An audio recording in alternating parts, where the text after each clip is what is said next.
Good morning, everyone, and I hope you had a good long weekend. Once again, I want to thank Dr. Mark Kerouac, the President and CEO of Bay State Health Systems, for faithfully being here, and all his efforts in partnership with the City of Springfield, and to his staff and family, good health to them. Dr. Robert Roos is unable to attend today. He does have a statement in which I will read that statement. And again, after Dr. Kerouac and Dr. Roos's statement, so Dr. Kerouac can get back to his important duties at Bay State, we'll take questions from the media and press and comments for each for Dr. Kerouac. I'd also like to thank the media, the TV, print, radio media. You've been fantastic partners in getting out pertinent information that's extremely important to our residents of the City of Springfield, business community in Western Massachusetts. Thank you very much. I'd also like to say thank you to our sign language professionals. We have two new individuals today. I saw sign language professionals Saturday when I was with Governor Baker, so we appreciate those efforts. Before I go any further, I'd like to take a moment of silence for S. Presley Blake, the co-founder of Friendly's, who passed away last week at 106 years old. He was a legendary, not only shrewd businessman, but philanthropist who has given millions and millions of dollars to causes across the Springfield community. And everybody knows how much they enjoyed the original Friendly's. So we'll just have a moment of silence in remembrance of co-founder of Friendly's, S. Presley Blake.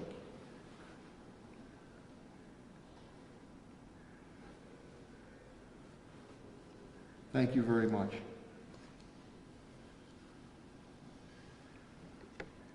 I'd also like to thank Focus Springfield for being able to stream this live. I appreciate that very much. And also to my cabinet heads and to rank and file and their families. They've been tested and true through a number of natural and man-made disasters, and I appreciate their efforts immensely. We'll go to the stat sheet. Total confirmed COVID-19 cases since the start of this surreal ordeal, 16,748. Weekly is ticked down to 531. Monthly is also ticked down to 1048. Unfortunately, we had, as Commissioner Falton-Harris had indicated last week, more deaths, unfortunately, going to occur. Springfield residents, we had 10 more deaths that occurred. That brings the total to 209. And again, our thoughts and prayers and sympathy and encouragement go out to all the affected family members of those individuals. Commissioner Falton-Harris will speak a little bit more about those individuals when she does her report. Of that, white were 87, which comes across as a 41.6%. Black was 46, which comes across at 22%. Hispanic was 69, which comes across about 33%. Asian is 7, which comes across at 3.3%. The majority has been for the last few months or number of months are residential, 150 passing away. We did have one, the first one in a long time, long-term care facilities, which brings it to 59. I'd also like to indicate AMR, and Patrick Leonardo is here, the Director of Operations. They've been just an outstanding partner with the City of Springfield, and we deeply appreciate it. The Eastfield Mall Stop the Spread, Governor Baker Stop the Spread testing is off for today, as is, we're partnering at Rebecca Johnson. That will not take place because at the time we did not know what the weather was going to be. Icing. As we continue to stand up Rebecca Johnson, Putnam Vocational, and Kennedy Middle School with Commissioner Helen Falton-Harris and AMRs, we're trying to make it much more convenient for our Springfield residents going to the neighborhoods. We're hopeful that we can do the same if we get an allocation of the vaccine also. But Patrick, thank you very, very much. I was with Governor Baker. He did his Commonwealth update Saturday at the Eastfield Mall, the vaccination site, with Curative. And I have to say that since we intervened and made some strong suggestions and collaboration with Curative, Dean Schultes and Dave Thompson at Eastfield Mall, we've received a number of calls and reach out even up there to seniors. Very, very happy. It's running much, much smoother. So I was happy that I was able to intervene with that, and the seniors are now happy. We just got a report earlier this morning. CVS is going to start giving the vaccination. The Springfield location is 1242 Parker Street, up in the Acres, and you have to go to the CVS website, and they're going to start giving out the COVID-19 vaccine. As stated before, Mr. Falton-Harris and I and Dr. Kerouac, Mark Kerouac, are prepared, if we can get our allocation of vaccines, to partner again and try to get to neighborhood vaccination sites for our residents and working with Bay State. If, and hopefully we do get some of our own allocations for the vaccines as the federal allotment hopefully is picked up more and more. 801 seniors have been assisted through our libraries, Molly Fogarty, our senior centers, Sandy Federico, and Health and Human Services, Helen Falton-Harris, in booking appointments. And again, we have 2-on-1s now online from the governor of the state, and Sheriff Cochee, Nick Cochee, is online. So the seniors are being helped out. We're also going to speak of, Helen will speak of the scams that are going on right now to try to scam our beloved seniors. And again, as I said last week, and I think Helen will reinforce that, as will Commissioner Clapper, to our seniors, please, please, do not go with anyone that you do not trust, that you do not know, do not pay for anything, do not give out any information, people calling on how you can get your vaccine. There is no charge for your vaccine, and shame on those individuals that want to perpetrate these negative crimes to our senior citizens.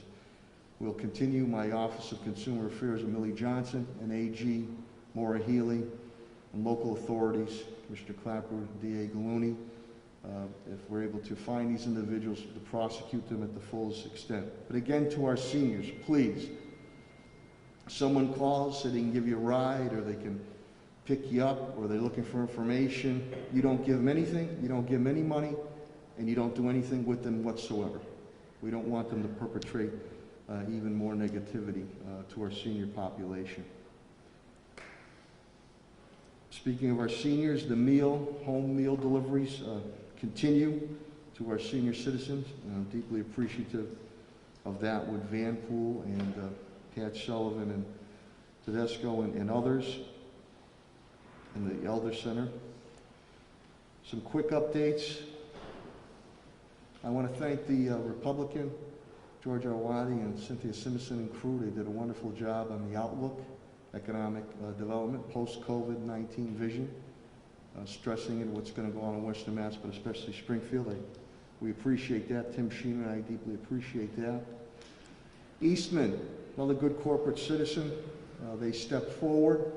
Superintendent Warwick will speak about that. Making they made these well over 1,000 laptop desks for our students. And they're not that you put on your lap. It is literally a plastic desk that they made that you could prop up no matter where you're sitting, on your bed, in a chair, on a table, for all the laptops, nearly 20,000 laptops and iPads that we've given out to our students. So Again, I want to thank Gianna Alatuk. She's one of the counselors at Brookings School. She's always, her heart and soul is always with our students. And I'd also Vice Chair Chris Collins and Tony Signoli, who does the PR work for Eastman. Really cool what they did. It's going to be very helpful to our students. I happen to be wearing United Way 211. A call to talk. He's now in the western part of the state through Springfield. And that's to mental health and other situations where people need assistance. And sometimes all it takes is a phone call to talk to somebody. So I want to thank Paul Mina, the Executive Director of United Way Springfield. And we're partnering with Springfield College President Mary Beth Cooper. Her students, her grad students who are in the mental health and that field are manning the phones. And we had done a Zoom conference and Lieutenant Governor Polito. The Oasis Food Bank continues with John Foley, Sedesco, and the Food Bank of Western Massachusetts. We are serving up to 3,500 families every Friday at Central High School, and we work with our police department, DPW, on that also. I want to wish a happy Lunar New Year to our Chinese population, especially our Vietnamese Americans who have been so kind to me and very industrious. It is the year of the ox, so we wish them a happy New Year. Give a shout out to Eileen Quinn Handley, just retired, 40 years of service to our city. We did a little Zoom proclamation for her, city departments, and finished up a retirement. And we appreciate that immensely, Eileen, and wish you good health. Thank you, Eileen, very much. We celebrated, it was President's Day, and we celebrated with the Daughters of the American Revolution. Holly Blair and her team, they do a fantastic job. The 289th birthday of President General George Washington. Again, he was instrumental in siting the Springfield Armory here back in the late 1700s. We are one of 37 statues in the world. It's a Holy Name Church area site, and we did that Friday. To all those of the Christian Catholic faith, Ash Wednesday is tomorrow. Lent is going to begin. Symphony Hall upgrades. Look forward, could be this week, to give the update on the wonderful entertainment, lighting, audio, and physical plan improvements. We hope to unveil that to the media sometime this week. Very high tech. I'll be getting an update on other partner, STIC President John Cook, later on this week. And to the Sabbath School Honor Roll, Zoom greetings, congratulations, Advisor Brendan Dwyer, and to all the students there, as it brought greetings to all their honor roll students. Quickly on the last thing with Helen Falton-Harris and I, DPH Commissioner Monica Burrell had reached out yesterday, and Commissioner Colton and I will be having a phone call with her today. Is our messaging getting out on trust of the vaccine, the safety of the vaccine, and partnering together. So we look forward to that conference call, that Zoom call. On the police side, Commissioner Clapper, Cheryl Clapper indicates there's only 4 down with COVID, which is very good. She'll speak to you that they moved back to 2-person cars now. A quiet weekend, knock on wood. And we continue our meetings with the Department of Justice to work out an agreement on initiatives and continued police reforms. Commissioner Calvi from the Fire Department indicates 3 are down with COVID-19. He'll speak to you about 2 arson arrests that were made just recently, and also about ICE safety. DPW Director Chris Signoli, there's 1 down on COVID. We are very happy. Unlike other parts of the nation, we sort of dodged a bullet today with the stormy weather, but he'll give you an update on the possibility of another storm this coming Thursday. Superintendent Dan Warwick, again, school vacation week this week. Meals, we have served 6,131,508 meals to our students and families since the start of this COVID-19. That is breakfast, lunch, dinner, and snacks. Over the weekend, over 106,556 meals went out to our students and families. Danny will give you an update, as will Director Pat Sullivan, continue retrofitting of our schools, and an update on the hybrid reopening type aspects. School sports, school committee meeting we had the other evening. They are back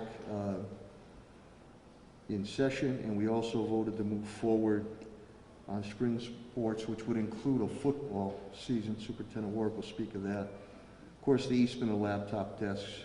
Finance side, our Chief Administration Financial Officer, CFO, TJ Plan indicates to me since the start, 7.6 million in deficit. I'm down about 2.8 million for FY21. We have spent in deficit and grants $31.3 million to provide for our residents and business community of the city of Springfield. 7.8 of that is a deficit. We've been able to pawn off 23.4 million on grants, and as I have done with past natural and man-made disasters, I will continue to go after every dime of reimbursement available for our residents and our business community. We continue our budget preparation for FY22, and we'll continue to track the legislation on the federal level with Congressman Chairman Neil Ritchie. President Biden has put forward as a possibility that reimbursements of FEMA could be 100%. That's why we track all our costs. That'd be fantastic.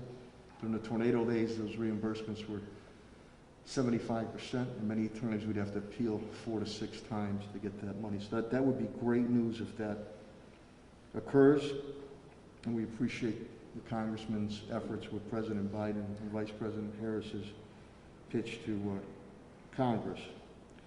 Parks and facilities, Director Sullivan indicates to me that nobody is down with COVID-19, which is fantastic. He and his team have done yeoman work on continuing to retrofit our schools and our buildings. He'll speak to you about ice safety. He'll also speak to you that Sear Arena is back open, and that opened up. Echo Dev, Chief Development Officer Tim Sheehan. There's nobody down with COVID there. It's fantastic. Tim will give you an update. He continues to monitor very closely the federal and state relief stimulus packages pertaining to COVID-19 as we look to see what more we can get out to our business community and residents in need. He'll also speak to you about the Community Foundation. Katie Zobel and crew, we want to thank you. I guess they've given out about $10.2 million in grants. And Timmy will talk to you that a lot of that money went to Springfield nonprofits, which is fantastic, so they can continue to provide to our residents and families in need. Law, HR, Labor, Eddie Solicitor Pakula and Attorney Bill Mahoney. One down with COVID, the Law Department. Ed, we continue our DOJ meetings. Solicitor Pakula, also we put out an extension on the marijuana bids for recreational, cultivation, and delivery. We extended it, I believe, for another week or so for more questions to come in as we look forward to that new entrepreneurial business expanding here in the city of Springfield. With that, let me just briefly read Dr. Roos's statement, and I'm going to turn it over to Dr. Kerouac. And again, Dr. Roos expresses his regrets. We appreciate he's been a Mercy and Trinity Healthcare, as with Bay State, have been very good partners to the city of Springfield. So this is from Dr. Roos, the Chief Medical Officer of Mercy Hospital, Trinity Healthcare. Good morning, everyone, and please excuse my absence today. Unfortunately, I am not able to be there in person, but my attendance was required at a key regional leadership meeting today with Trinity Health of New England. I do want to thank you, Mayor Sarno, for your ongoing leadership, and my regards to your entire cabinet for the collaboration and leadership as we have partnered together throughout this year to educate, protect, and now vaccinate the community.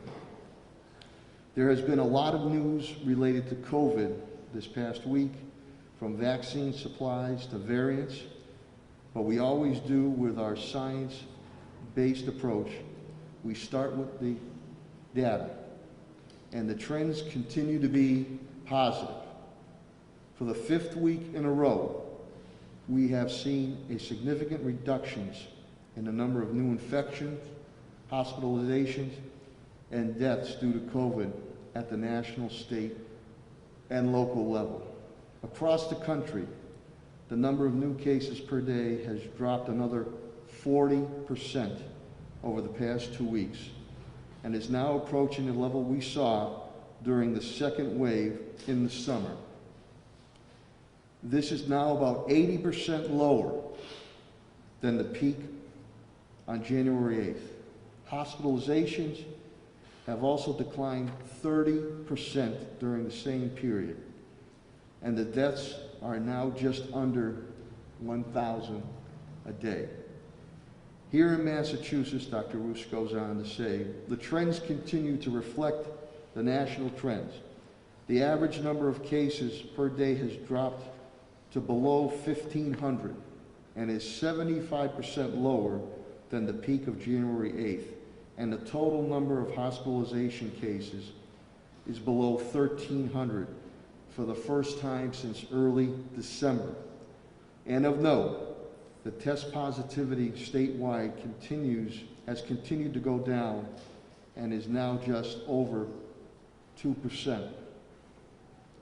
At Mercy Medical Center, the number of hospitalized patients we are caring for remains much lower than at our peak. But we have plateaued somewhat and did not see a significant decline this past week.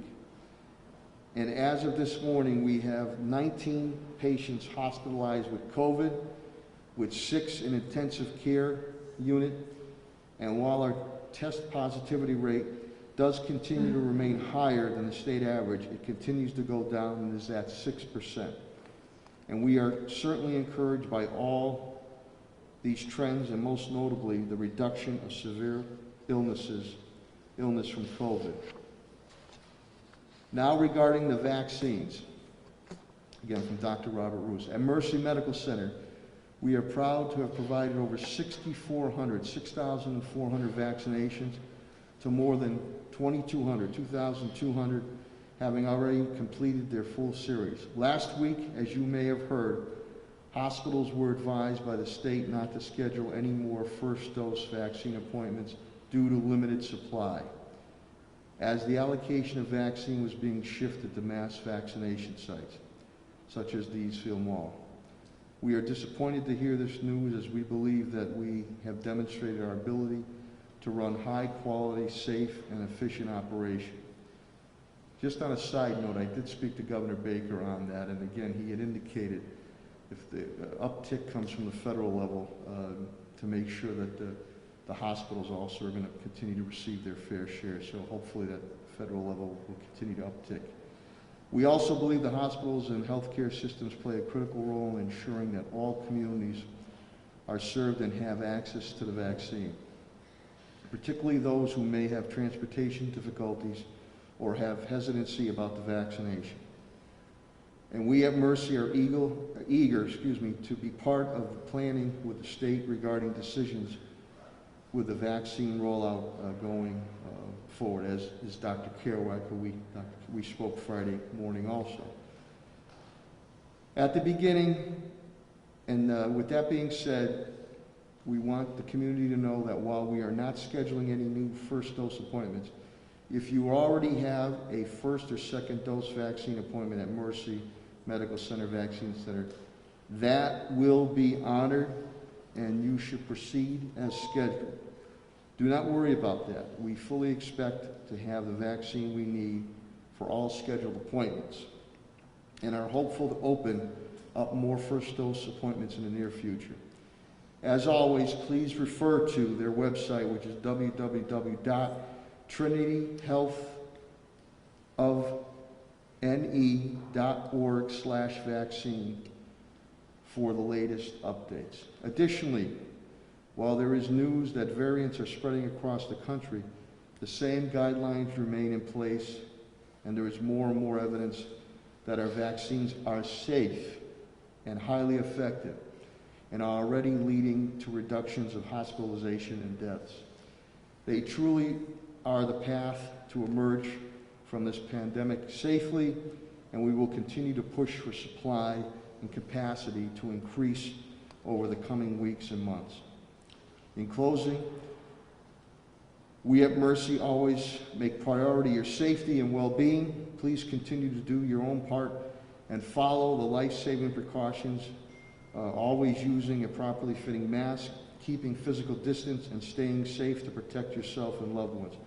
Thank you, and again, this is penned by Dr. Robert Roos, the Chief Medical Officer of Mercy Medical Center. Thank you very much. Without further ado, I will bring up the President and CEO of Bay State Health Systems, who's been a great friend and a great partner to the City of Springfield, Dr. Mark Caraway.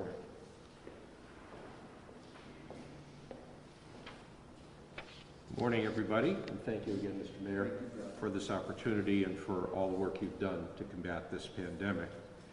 As Dr. Roos said, the rate of new COVID-19 cases has continued to decline across the country and across the state. I'm not going to reiterate all of the statistics he shared.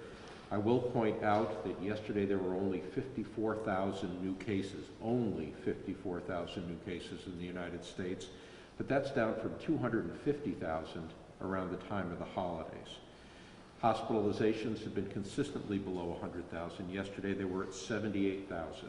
Which gives a little bit of headroom and a little bit of comfort that we are not going to run out of beds or ICU accommodations. New cases in this state have been below 2,000 a day for many days now, and hospitalizations have dipped down below 1,000 for this first time in many months.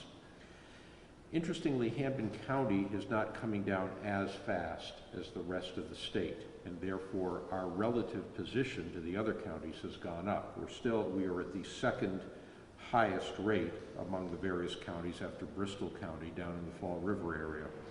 Just the same, new case rates have come down about 20%, but that means there still is a lot of virus around. Bay State Health's COVID burden has declined to below 100 for the last several days. Today we're at 88 cases in the system.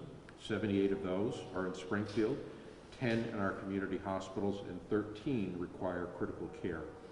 Our test positivity rate is about 5%, and that's the lowest it's been since November. I'm going to put in another brief plug this week for the monoclonal antibody treatment. This is the treatment that President Trump received and that he was touting as having helped him a lot. It is clearly superior to the plasma treatments we were using back in the spring. It is indicated for people at high risk, so that would be over 65 or chronic diseases like high blood pressure, diabetes, obesity, shortly after you get infected and before you feel really sick.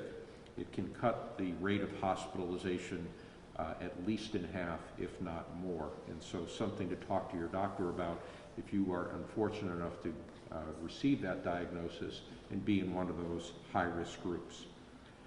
I'm also going to share that last week we received the news that the CDC had issued an operational strategy for the K-12 school openings.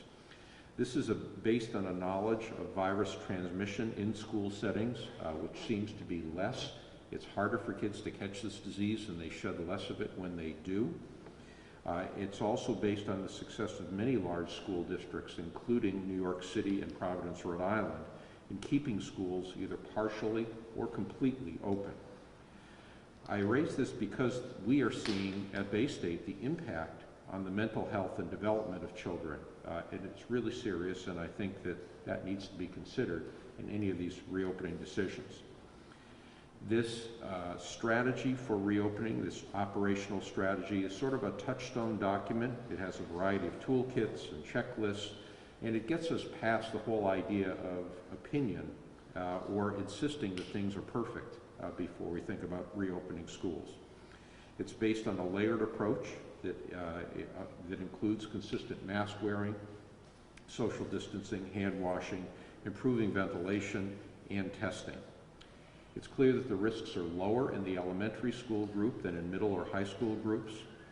The document prioritizes learning over extracurricular activities, and it also links the advice to community risk. Right now, Springfield is in the second of 4 severity categories, the second highest, so-called substantial.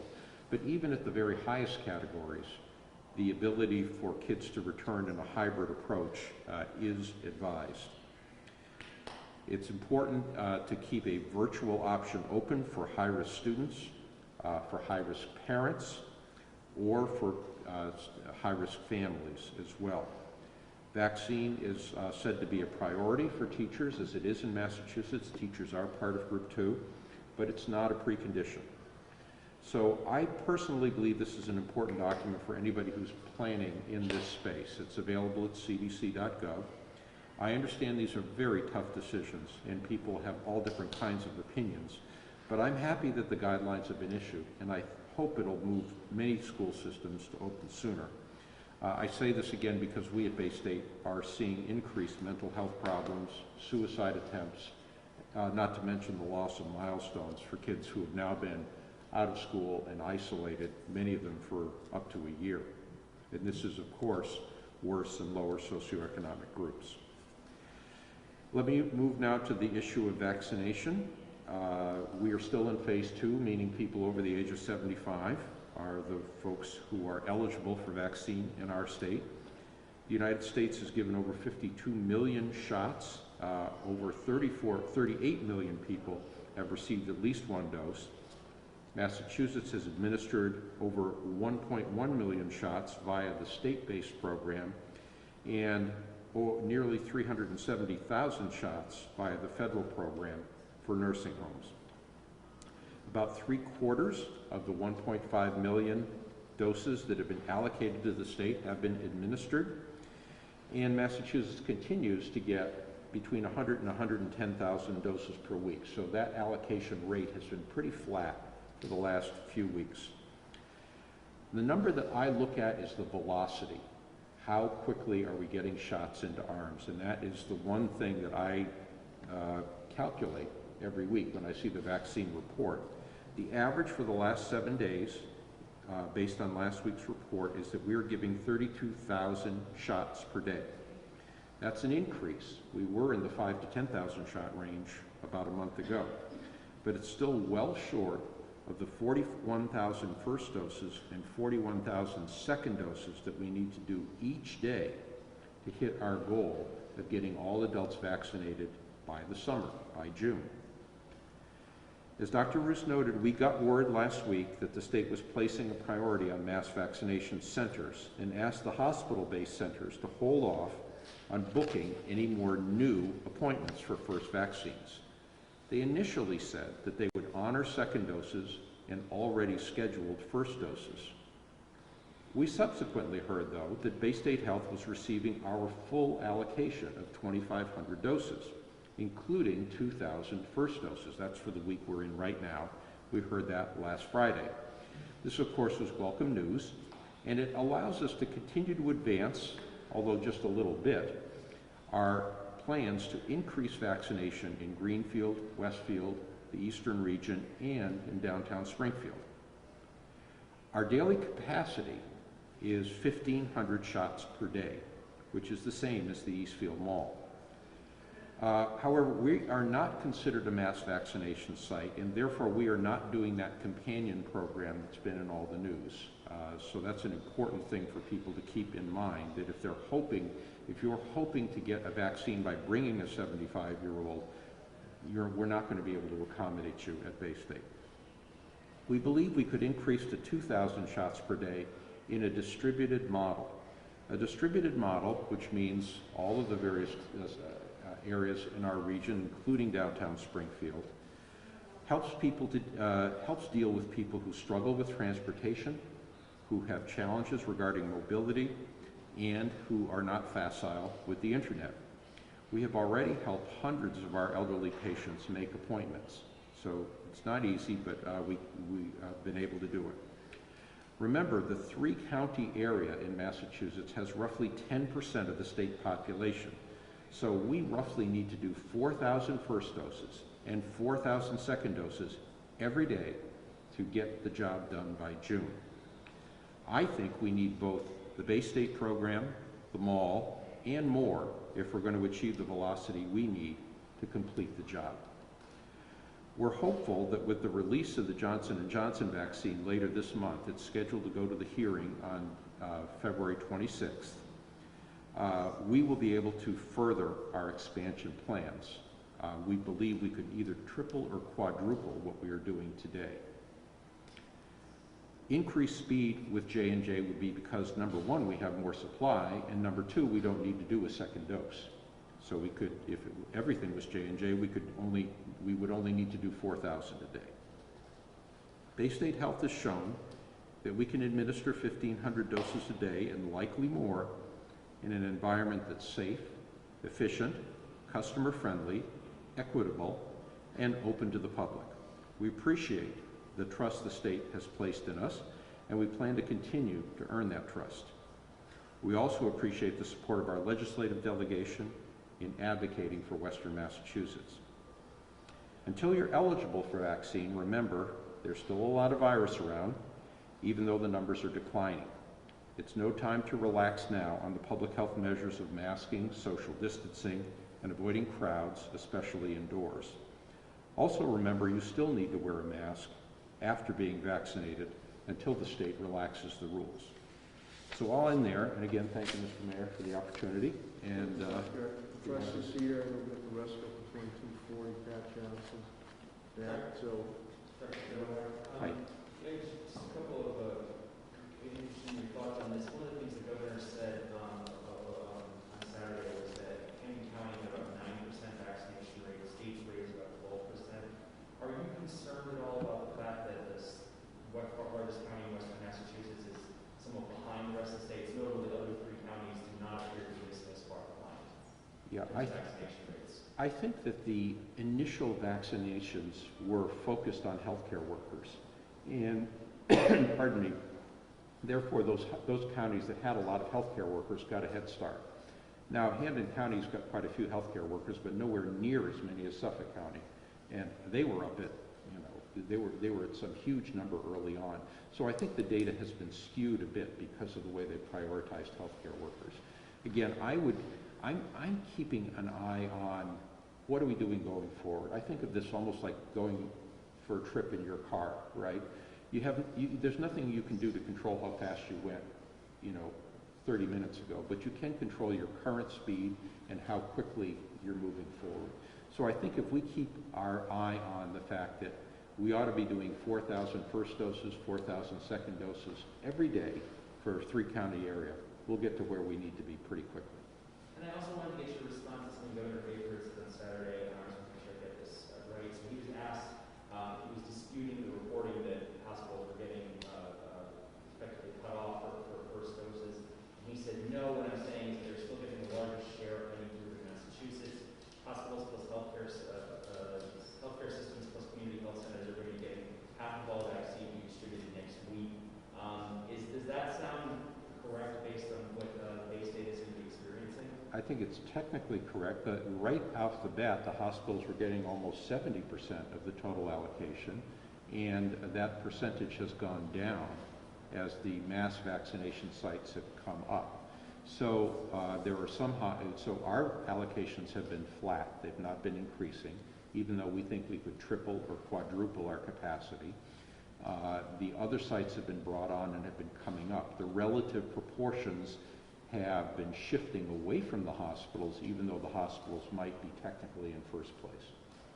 And I want to remove those also here from Channel 42. Any other questions from media members? Audrey, go ahead. I just wanted to ask about the variants. I know that the one variant has been detected in Connecticut, another one has been detected in Massachusetts. And I know that the last time I was at one of the press conferences, you mentioned that you weren't as concerned about them as the vaccines were still effective. Has it changed with more presence of these variants in New England? Has it changed your perspective and maybe how Bay State was about testing for them? The variants have continued to come. Because you have a lot of virus out there and there's this churn of replication, you're going to continue to generate variants. There have been several that have been described. The most common one in Massachusetts is the so-called British variant. There's always the risk that these variants will be more troublesome than the original strain. So far, it's looking like the same approaches to prevention seem to work, and that the vaccines appear to work as well, with the possible exception of the AstraZeneca vaccine for young people for the South African strain. So I think that it doesn't change our plans, and I think our focus needs to still be on accelerating vaccine administrations. I wouldn't defer vaccination. I wouldn't give up on the idea of all the preventive activities we're doing. Our own, sequencing, the genetic sequencing of variants is something that we don't do at Bay State, but we would send that out to a reference lab. Any other questions from the media and the press? Dr. Carver, could you expand a little bit more on what you were saying you're basically seeing as far as the mental health issue concern? I know there was a report in the New York Times recently about how it's getting really bad in Europe. I realize they're in much more serious lockdown conditions than we are, but could you just expand a little bit more on what's being seen over there? Yeah, I think that what we're seeing, what I'm hearing from our pediatric colleagues is that there are more kids who are coming in with depression, suicidal ideation, worsening of chronic mental conditions like autism. These all are an increasing burden on our providers, and I believe that they're linked to the social isolation that these children are experiencing.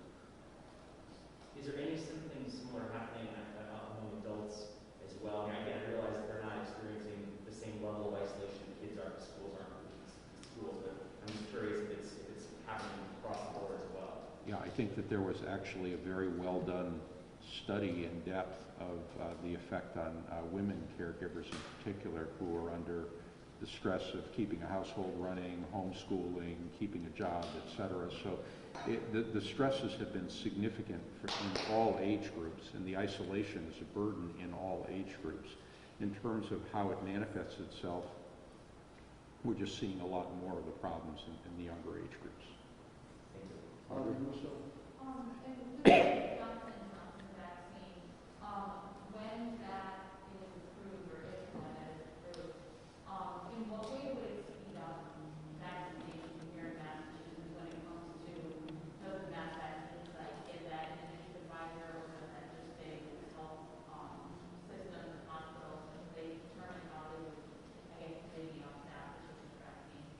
Yeah, the Johnson & Johnson vaccine, number one, it would just be a third pipeline that's being opened up for the pool of vaccinations. How the state decides to allocate who gets J&J, who gets Moderna, who gets Pfizer, I think is still to be determined. It also relieves a second administration, so if to the extent that the rate limiting step is either personnel or space, you can get a lot more Johnson & Johnson vaccine into arms because it's a one and done.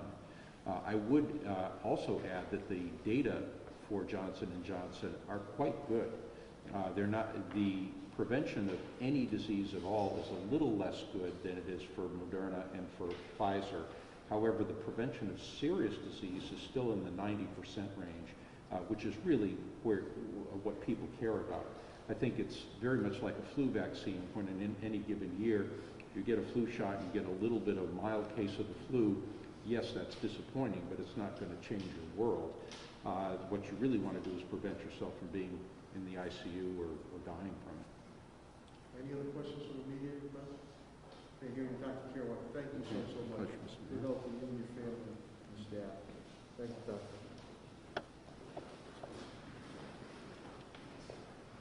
I'm now going to bring up the Commissioner of Health and Human Services, Helen Falton-Harris. She and I are very, very appreciative of our residents and business community, continued cooperation, collaboration. I know it's been a difficult time and surreal time, but your partnership has been extremely important for us to continue to defeat this COVID-19, which we will. The Commissioner of Health and Human Services, Helen Falton-Harris. Thank you, Mayor. Once again, thank you for your support. I too want to add my voice to the Mayor and thank the residents of the City of Springfield and the Western region for cooperating with us as we move forward with our prevention and mitigation strategies for COVID-19. I'm going to begin with this week's data for the City of Springfield. The February 7th, 2021 to February 13th confirmed cases on Sunday, 88. Monday 80, Tuesday 10, Wednesday 147, Thursday 52, Friday 73, and Saturday 81. Let me clarify that that 147 includes 61 cases that should have been reported on Tuesday, but we had a systems glitch. And so that is the week for the COVID-19 cases in our city. The age groups, 848, 0 to 10, 75, 11 to 20, 103, 21 to 30, 31 to 40, 87, 41 to 50, 81, 51 to 60, 67, 61 to 70, 36, 71 to 80, 22, 81 to 90, 11, and 91 to 100, 1. The majority of the cases still remain under the age of 50. 42% were under the age of 30, and 32% were 31 to 50, which is 74% under the age of 50. 51 and over accounted for 26% of our cases. The line graph shows you where we are currently. In the month of February, we are at 1,084 cases by the line graph.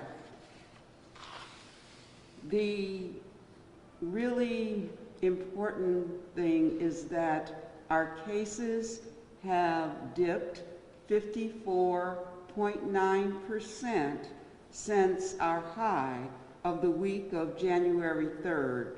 So we are seeing a decrease in the cases that we've seen in the city of Springfield. We are headed in the right direction. However, we are not at the place where we can relax. There is still, as Dr. Kerouac indicated, a lot of community spread that is in the Hampden County area and certainly in the Commonwealth of Massachusetts. And so we will continue to push our mitigation strategies.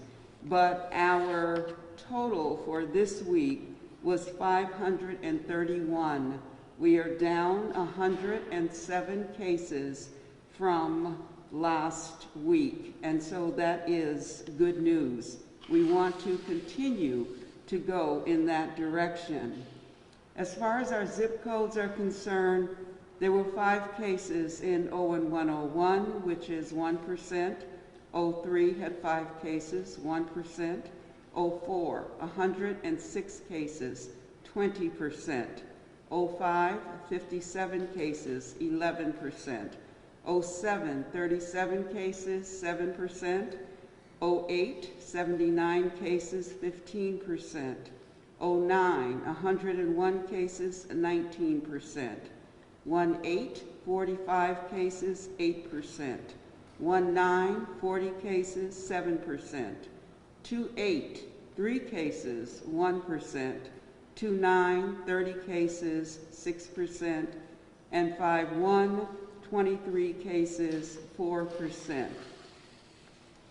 The race and ethnicity categories: Asian, 2%, Black, African American, 16%, Latinx, 24%, White, 32%, Unknown, 26%.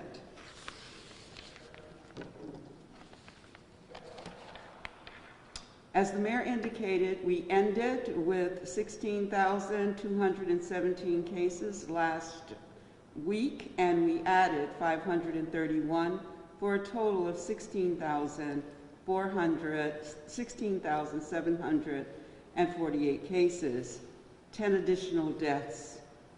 The deaths were a 98-year-old white female, a 77-year-old white female, an 83-year-old white male, a 92-year-old white female, a 62-year-old white female, a 75-year-old Hispanic male, a 71-year-old Hispanic male, an 88-year-old black female, an 84-year-old Asian female, and a 78-year-old Hispanic male.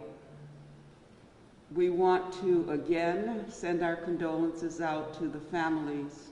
A loss in a family is something that we take very seriously, and our condolences are to the family. We tell you the age and ethnicity and gender of the individuals just so you can know that this virus is taking valued members of families in our community out of our ranks, and we believe that it can be prevented. Testing. AMR has tested 142,444 individuals. Springfield residents, 61,164, and the number of positives, 13,364. At New North Citizens Council, AMR tested 73 individuals, and at Rebecca Johnson, they tested 25 individuals. As the mayor indicated, Mason Square site will not be open today due to the weather projections. Also, Eastfield Mall is not open today because of the weather projections. I want to let you know that Eastfield Mall, as Dr. Kerouac said, is a stop the spread site. That means that all of the rules and regulations of a public site, including the companion portion that has just been added, will be honored at public sites. Here in the city of Springfield, we are standing up independent sites. Kennedy will go live tomorrow. The mayor is committed to testing and making sure all Springfield residents have access. And that's why he has directed that we use CARES funding in order to stand up those sites that are additional sites. These are not stop the spread sites. Any resident of the city of Springfield can go to these sites, but again, it is not a public site such as the one at Eastfield Mall, and that site will continue tomorrow.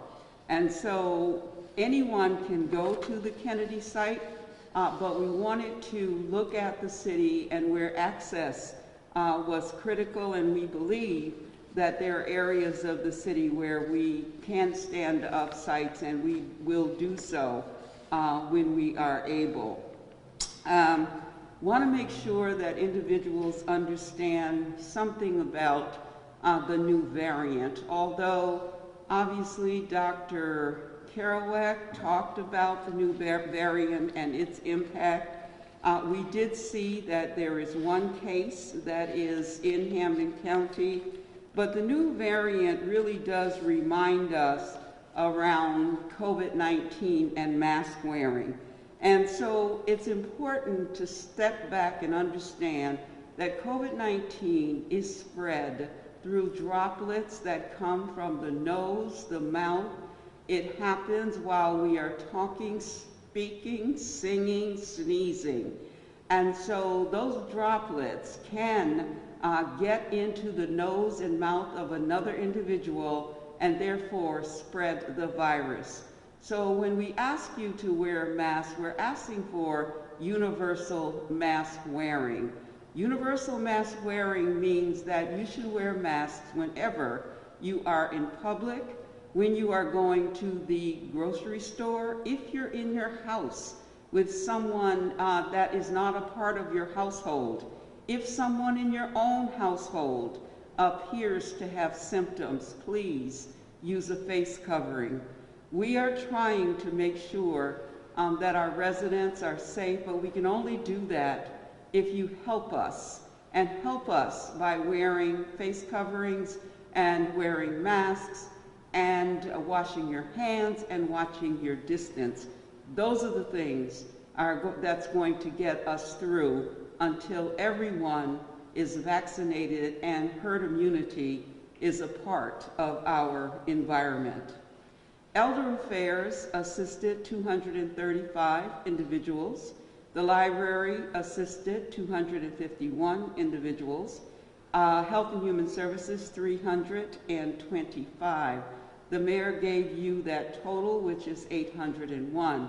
I am grateful to the departments who stepped up and made themselves available to our residents in order to assist. Want to thank Molly Fogarty and her staff, Sandy Federico and her staff, and certainly the staff of the Department of Health and Human Services. The City of Springfield is in process of giving second doses to those we gave first doses to in our initial phase of rollouts. There is a sign-up, PrepMod has a sign-up. If you have not received your second dose or have not received an email from us scheduling your second dose, please do that. Call us, email us. We want to make sure that those individuals who require a second dose are in the queue to get their second dose. The City of Springfield is working with VaxForce, and we will be hosting a town hall the first or second week of March. That announcement will be forthcoming. We are also in the process of assessing non-school sites for vaccination sites, including houses of worship. So I want to thank those houses of worship who we will announce potentially next week for reaching out and saying that you will be a vaccination site.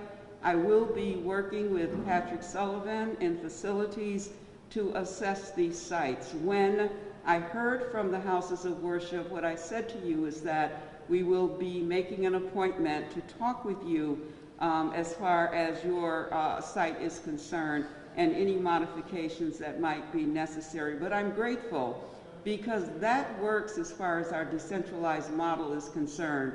Getting the vaccine into arms of community means that we must be in those communities, and we believe that is our commitment, is that we're making sure that we're setting up smaller sites in communities, particularly those communities that have been hard hit throughout this very difficult time and this pandemic. Again, we will start our site at Kennedy tomorrow. We are very grateful to AMR, who has really worked very diligently with us. I expect that we will continue to work together as we try to get vaccines into arms of individuals. So this is a very difficult time because we're watching our numbers go down slightly. It is important that we do not relax. It's important we continue to do the things that have our numbers going down. As Dr. Kerouac said, our numbers are not going down at the same rate as some places in the Commonwealth of Massachusetts. The city of Springfield was once a green city, which means that we as a city know how to mitigate this virus. We know the things that must be done. And so I'm once again asking you to be very vigilant. Understand that unless and until we achieve herd immunity, our mitigation strategies must stay in place. Watch your distance. That 6 feet is important. Wear your mask. Very important. Wash your hands. We are also working with Springfield Public Schools around testing our athletes. The superintendent will give you an update on that. I want to thank Lydia Martinez, A.D. Early, who was amazing, and of course Jeannie Clancy and the superintendent and Mayor Sarno for his directions. As you know, our athletes have been doing sports and they've been safe, and we want to continue to do that. So we are very grateful to have the opportunity. Thank you very much. Helen, did you want to mention about, I know how passionate you were on the senior scam stuff? I know you want to Yes, speak on yes, that. thank you. Commissioner's very passionate about I did want to talk about, and I had a list here of, so thank you, Mayor, for reminding me of that. Yes, so there are scams going on with seniors. When the Commonwealth said you can get a vaccination if you are a companion, that set off a litany of individuals who went to social media and started to fish for seniors 75 and over. And so some of the things that have been online will pay $200 to assist 75-year-old. Senior over 75 who needs COVID vaccine, free rides for seniors who need COVID vaccines, free pickup and drop off for individuals who need COVID vaccine over the age of 75, rider companion for individuals 75 and older. And it goes on from child care. It talks about not only child care, but it talks about getting a ride, paying individuals.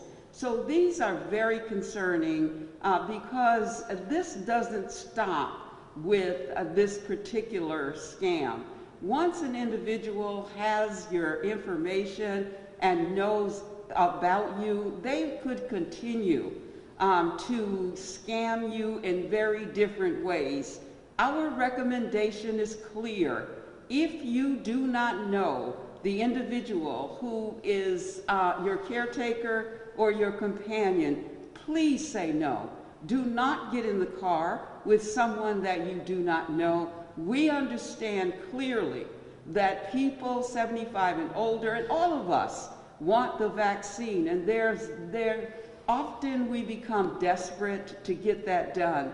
I would please plead with our seniors, 75 and older, 65 and older, and anyone else, do not take a ride, do not take a phone call, do not give personal information to anyone that you do not know, because the consequences and the outcome could be detrimental not only to you, but to your family, and certainly we want to make sure we're keeping everyone safe.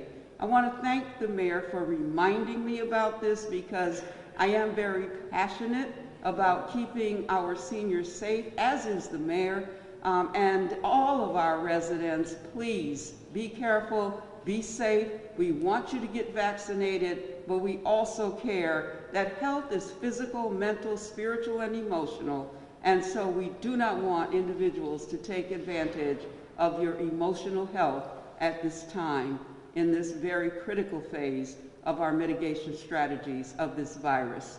Mayor, thank you so much for reminding me of that. Thank you, Mr. Colton. I know you're very passionate and emotional. We were talking about that, trying to abuse our seniors. So thank you, Commissioner Helen Falton-Harris. We'll now go to the public safety portion of the update, and I will bring up the Fire Commissioner of the City of Springfield, Bernard B.J. Calvi.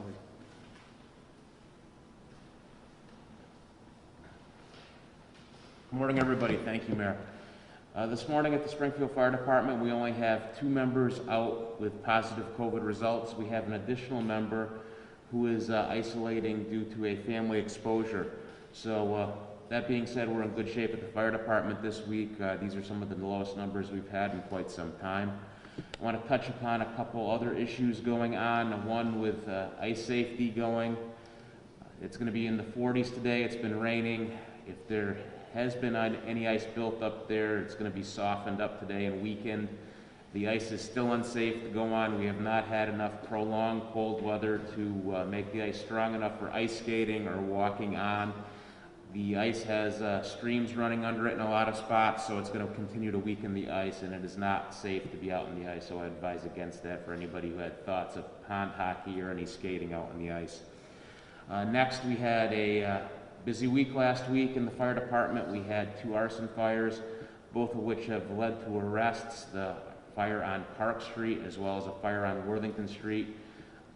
People of interest were identified in both cases and were arrested with the Springfield Police Department and the Springfield Fire Department Arson and Bomb Squad. So that's all I have for this week. Thank you very much. Thank you, Commissioner Calvi.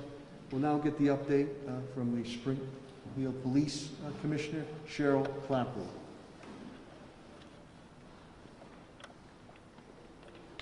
Thank you, Mayor. Good morning. The police department, as of today, we have 4 out with COVID. That is also a low number for us since November. So we have gone back at the police department to 2 officer cars. We still have a few one-person cars, but most of the vehicles now are back to 2 officer cars. That makes the officers feel safer. There's certain areas in the city that a 2 officer car is much safer than a 1 officer car. So we have gone back while still emphasizing the need to wear your masks, to clean the cars in between shifts, and to certainly clean the cruisers thoroughly in between any type of a transport. So inside has stayed the same. We're still masked inside. We're still clean every day, and we'd like to thank Pat Sullivan for all the cleaning materials and the assistance in keeping the cars in the building at 130 Pearl Street safe. Along with Helen Carlton, Commissioner Carlton, I also am concerned about seniors, and whenever there's a crisis, there are some people who will take advantage of it and not let it go to waste. So we have been getting reports about seniors who have had offers in exchange for money or information to give rides, to assist them, to help them get their vaccination. It's an issue. It's so much of an issue, the Attorney General's office has put a link on their website, and there is a number I will give you to call. The Attorney General's office would like to know if you've had offers, if someone is requesting money or to assist you or tried to get your information. On the Attorney General's website, there's a link for these reports. The number is 617-727-8400. 617-727-8400. The Attorney General's office would like to hear from you if such offers have been made or if anybody is requesting your information. Again, don't give anyone that you don't know any information. Unfortunately, there are people out there who will take advantage of that. So the companion system is really for your close circle of friends and family only. If you know who's taken you for the vaccine, that's fine. That's what the program is for. It's not for someone else who's going to make you give them money or take your information, find out where you live, find out your health insurance information. That we want to know about it. If it's something of urgency or you have any questions at all or you think that a cruiser should respond, please call my office, 911, or the Detective Bureau. If it's a neighbor that you're afraid of and they have been asking for your information or assistance, please feel free to call 911 and we will help you. We will assist with the reporting to the Attorney General's office. Thank you, Mayor. Thank you, Commissioner. Thank you very much, Commissioner Claprudo. We'll get a brief update from the Director of Public Works, Director Chris Signoli, the snow miser. He'll give you an update on any impending storms. Hopefully we can dodge a bullet. DPW Director Chris Signoli. Mayor, thank you very much. Right now the DPW has 1 employee out with COVID. Our employees received their 2nd vaccine shots last week, so thank you, Helen, thank you, Mayor, for making that happen. Last week we had another traffic controller hit and 2 traffic signals knocked down. So we're having issues with drivers out there hitting our equipment again. There has been a huge increase in water main breaks. I mentioned it last week, and there was probably 5 or 6 again last week, and I kind of expect that to happen. While it is not under the purview of the DPW, we do assist Springfield Water and Sewer on that. We are in a very, very big snow, ice, rain pattern. Every 3, 4, 5 days it looks like we have had and we will have snow events. This Thursday into Friday we are looking at a 4 to 6 inch snowstorm. However, as we move through the next day or two, we'll have to see if any of that changes, but right now we will be looking at a plowable event, most likely Thursday evening and overnight into Friday morning. And that is it with regard to the DPW. Thank you. Thank you, Director Signoli. We'll now get the update from the Superintendent of Springfield Public Schools, Superintendent Daniel Warwick.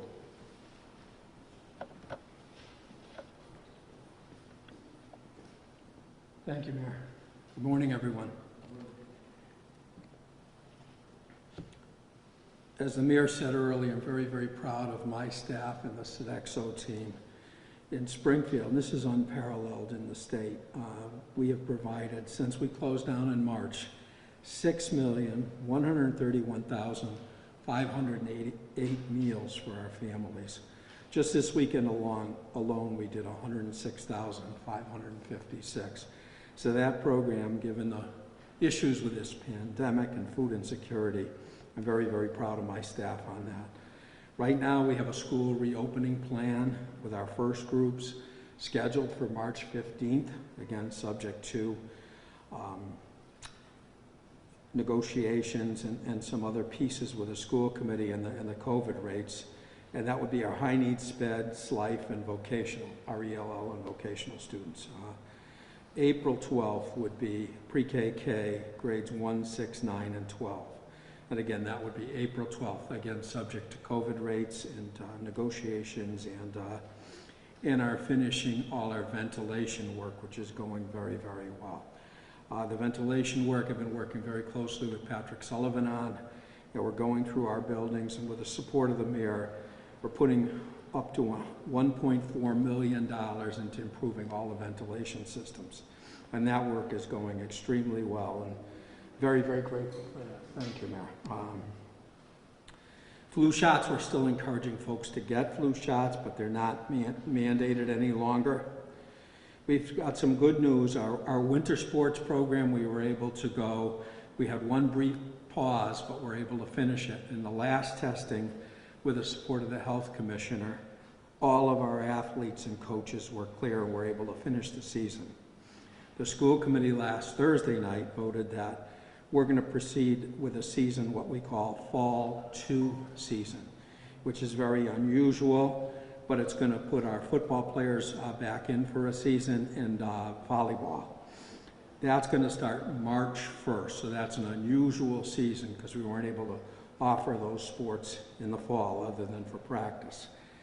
So working with our health commissioner, we're going to do some testing sessions. So the testing is going to be February 24th, the first test, and she set up 3 tests like we did for our other seasons, and that really has kept our athletes safe and allowed us to continue with the season. So deeply appreciative to the health commissioner, Helen Falton-Harris, and my team, Jeannie Clancer, my supervisor in nursing, and Assistant Superintendent Lydia Martinez, and our AD, Dwayne Early. So far, our staff has done an absolutely fabulous job on the remote program, and to the end of January, our attendance was 92.1%, which is only 1.3% off our regular attendance. So a real testimony to our staff reaching out to families and all the support we had from the mayor and our team relative to getting the technology and servicing the technology for our students. But the mayor came up with all the extra technological pieces we need. So we didn't have any layoffs for school staff to take on the extra expenses associated with COVID. And a last little piece, Eastman, one of our companies, I think the mayor might have mentioned this, but they provided 1,500 lap desks for our kids. A lot of our kids are working, they don't have proper desks and things like that. That's where they could work on a couch or in a bed, but they'd have a plastic-made lap desk to do their work more comfortably. So deeply appreciative to Eastman, Sean Pace, and Tony Scanoli for his help with that. And that's all I have. Thank you, Mayor. Thank you, Superintendent Warwick. Facilities and Parks Management Director Patrick Sullivan and his team have done a wonderful job, especially when it comes to the retrofitting of our schools and our public buildings on enhancing ventilation and airflow higher than what is recommended in the ASHRAE standards. The Director of Facilities and Parks, Patrick Sullivan.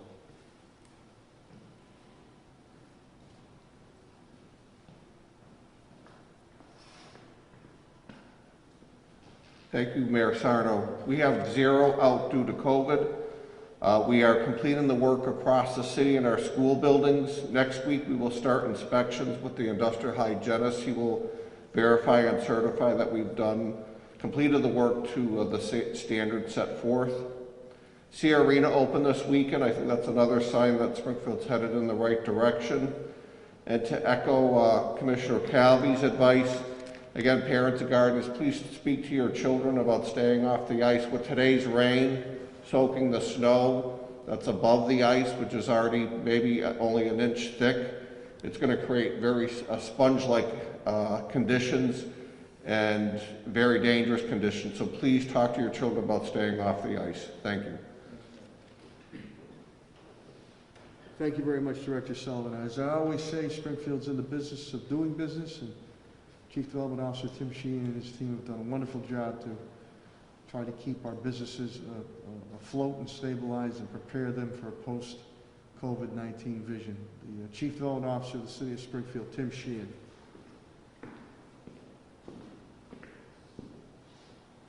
Good morning, everyone. Thank you, Mayor.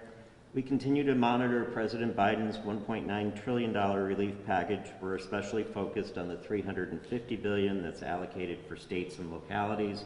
As we know and have said throughout the pandemic week after week, that without flexible and direct aid, the frontline fight in the pandemic, which is local government, will be weakened. We are also watching closely what happens with the broader real estate market trends, especially commercial, as a result of the pandemic. And I also wanted to recognize the tremendous work that the Community Foundation has done throughout the pandemic in getting $10.2 million in aid out to 182 organizations in Western Mass, many of them in Springfield, that continue to provide programs to address housing, nutrition, and economic insecurity. Thank you. Thank you, Director Sheehan. You received the financial update from my CFO, TJ Plant, earlier, and legal, HR, and labor updates. And Solicitor Pakula I gave, and Attorney Bill Mahoney. At this point in time, we'll take any questions or comments you have, my cabinet heads or myself, if there are any from the media at all. Audrey? Just want to sort for Helen and then also sort for Commissioner Clapper. Sure. I just wanted to ask about if you guys have seen any specific, I guess, threats or bribes or attempts maybe to scam seniors here locally with regards to the Eastvale Mall site. Commissioner Falton-Harris and Commissioner Clapper, please. Helen, Ms. Helen? I'll bring up Commissioner Clapper. And if so, Do you have, I'm sorry, about the Eastfield Mall? yeah. Have we? With respect to the people attempting to scam seniors. Yeah, we received a few calls of concern from seniors. I guess they were either approached or called and they don't know the person, so they did the right thing, called 911, and they were advised to, not have any contact. Do they know who it was? We took all the information. And then it started coming to us that the Attorney General's office was so concerned they set up a special website for it. Because like I said, no crisis goes to waste without somebody figuring out how they can benefit. So they set up this website. They are actively looking into anybody who is out there searching for seniors to help wrongfully by getting their information or taking money off of this crisis. So we did, and we know that they're out there on the social media. I have seen them on the social media, people offering to take elderly to vaccination sites, and that's certainly not what that companion was instituted for. The companion rule in regards to vaccination is close family circles or friends, people that you know. Certainly we don't want to see anybody taken advantage of. So if they have confusion about how to contact the Attorney General's office, they can certainly just call us and we'll help them out. They're being approached on social media, mostly not in person at all. There was 1 or 2 reports of the Eastfield Mall of people willing to help as people were trying to stand outside in that line, and we sent cruisers up, we took care of that, and we got people inside. So it was also in person besides social media, yes. Commissioner Falton-Harris is also here. Yeah. With respect to what you just said, because I noticed at the site that there's almost always Springfield police cruiser present.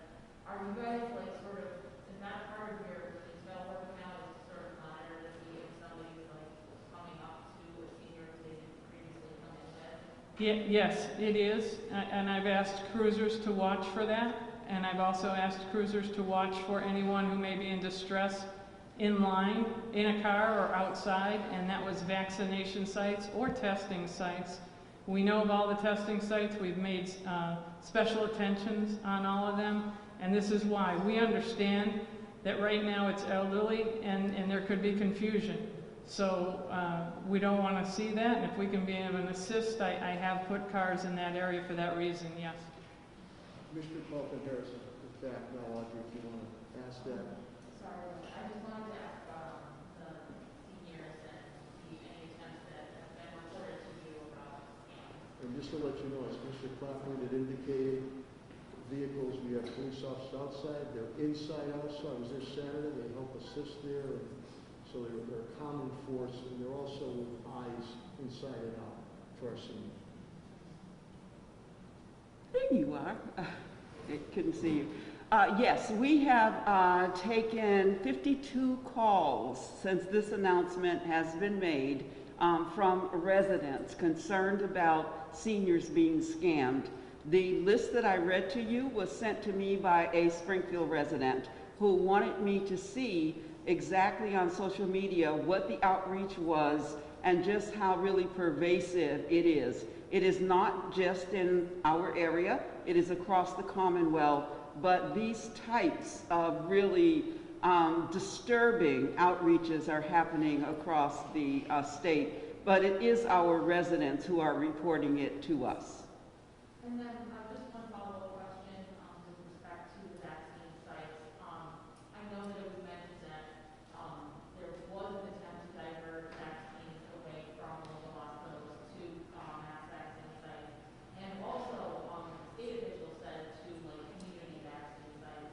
And I guess I was just wondering, have any of your community vaccine sites seen a decrease or an increase in vaccine supply in the last couple of weeks? Well, the city of Springfield has not opened a community vaccine sites at this point. The decentralized model that we talked about is something that we are hoping to do. As the mayor mentioned, we will be on a call with the state DPH commissioner, and hopefully we'll get some clarity around that. So right now, we are vaccinating the second dose of those individuals that we did initially, that 1,400 individuals. So we have not set up community sites at this point. Okay, but at those sites, you guys still have the second dose. There's been no concern that you won't get the second doses? We do have the second dose for those individuals that we have already vaccinated, yes. Excellent. Again, I have, Helen and I have voiced, and specifically to Governor Baker, Lieutenant Governor Polito. I know Helen has the Secretary Mayor Lou Sutters, and we'll have DPH Commissioner Monica Burrell on the line, Helen and I on our vaccine message. So we've told them that we have the ability, if we can get our own allotment of vaccines, and also working with Dr. Kerouac, that we'd like to stand up convenient neighborhood sites for our residents. That is still our goal. Commissioner Falton-Harris, Director Sullivan are continuing to move forward in identifying those sites, and that's what we're looking to do. So the governor had said publicly, and he said it publicly Saturday, and we spoke prior, that if the federal allotment continues to tick up, that could be very advantageous, not only for mass sites, but to have cities such as Springfield. We have the capacity and the professionalism. AMR, also Patrick Leonardo, we can do it. And we can, say we can knock off, I don't know if we can end up doing 1,500 a week, but say you get to, and you're doing that specifically for my Springfield residents and making it convenient in those neighborhood areas, or the community centers, schools, houses of worship.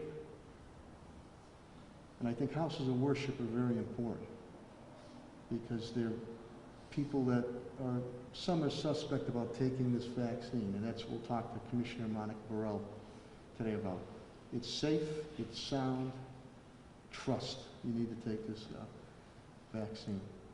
Matt, I know, any other questions or comments? Matt?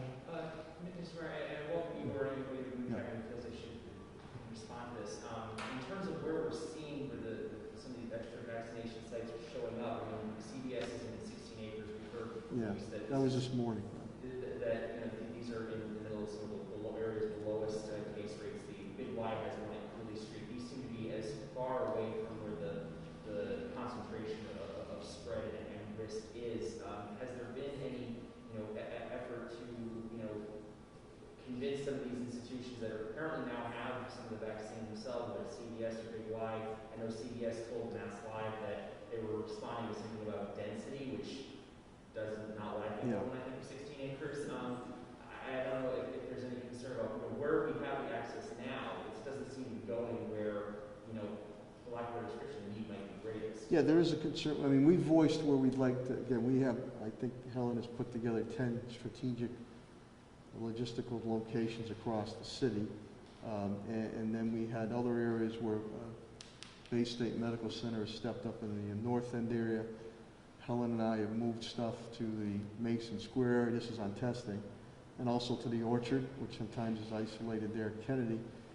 We have voiced it high and low that, again, we'd like to see those in more areas that are in need.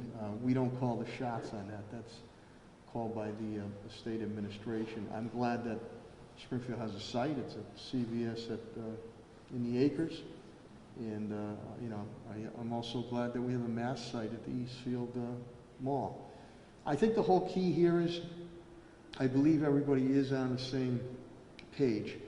I said it Saturday, Matt, you were there at Eastfield Mall. Our goal is get as many shots as we can in the people's arms. So if the federal output ticks up as it should, then you'll start to see more of an allotment flow to the local areas on it. So right now you have the Eastfield Mall site, you have the CVS site. I know Dr. Kerouac, he's spoken to Helen, and wants to do more stuff in Springfield. We have AMR that wants to do more stuff.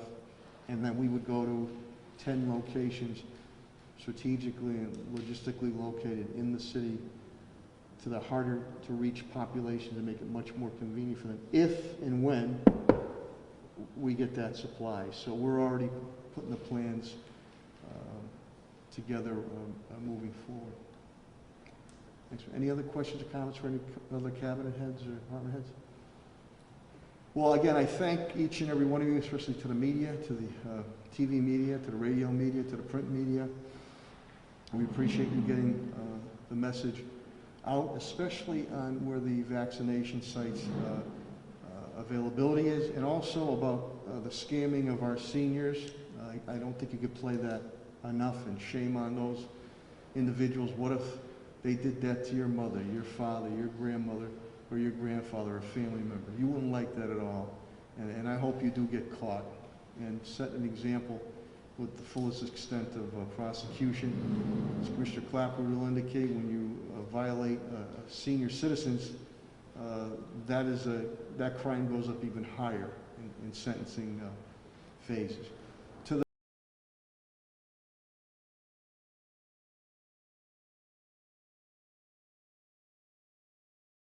But your partnership, collaboration, and patience and understanding has been key to us moving forward to defeat this COVID-19. To my cabinet heads, once again, in rank and file, and their families, thank you. They've been through thick and thin, a number of man-made and natural disasters we've dealt with, tested and true, and I appreciate their efforts. So keep doing what you're doing, okay? The mask wearing is important. The physical distancing is important. The hand washing is important. If you don't feel good, stay home. Try to only stay around the people you have been with. That's extremely important. Doing that combination of prevention, also on contact tracing, when Helen's crew calls you, please give that information.